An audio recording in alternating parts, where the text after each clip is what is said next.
Ahemfo nwoma edi kan ti 9.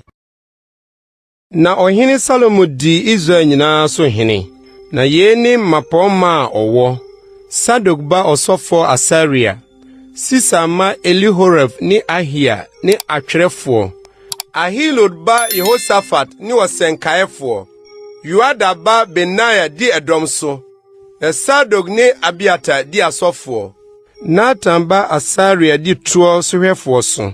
Na Natan ba Sabuk ye osofo ni ohene adamfo. Na Hisa di efie so. Na Abda ba Adoniram di adwumayo tuo so. Na Salomo wo tuo sohwefo dumienu Israel nyinaa so a wohwe ohene ni ne fie aduane so. Afirinhyiamu eto baako so bosumi biako so ma aduane. Wondin nie. Huruba wo Efraim beposo. Deke ba wo Markas ne Sabim ne Batsemes ne Elombet Hanan. Hesed ba wo Arubot.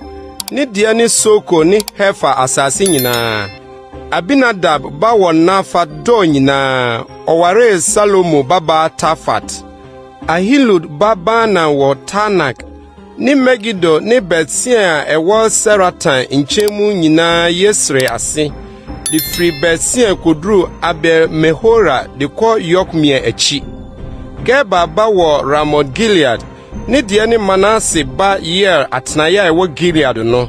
Ni dianso ni Agog asase a ewo Basan. Nkura kese aduosia ehon wa afasuo ni kobre adaban. Ido ba Abinadab wo Mahaniam. Ahimas wo Naftali. Ono nso fa Salomo ba Basmat ware. Husa ba Bana wo Aser ne Alot. Paru ba Yehoshaphat wo Isaka. Ela ba Simea wo Benjamin.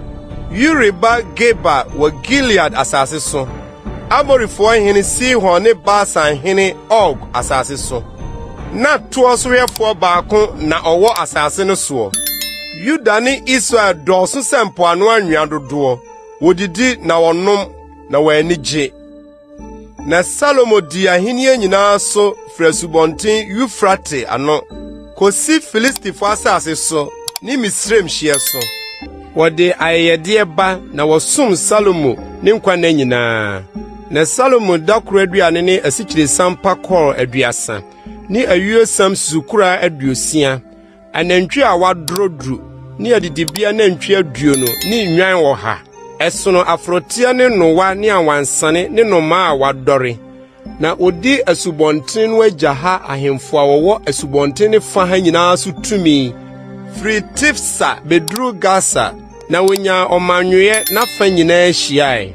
Na Yuda ne Israel tena ase jojo won bobe ne won brodoma ase miako fri Dan kosi Berseba Salomo na nyinaa.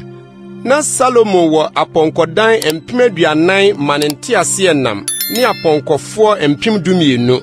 Na eto sohwefo no hwe aduane so ma ohene Salomo ne wona wo ba ohene Salomo pono ho nyinaa. Obiara woni bosumi mu wo ma hwinka. Na atoko ne esra wode ma aponko ne aponko ahoharefo nso wode ba faako a wowo ho wonyina sɛde wahyehye wɔn.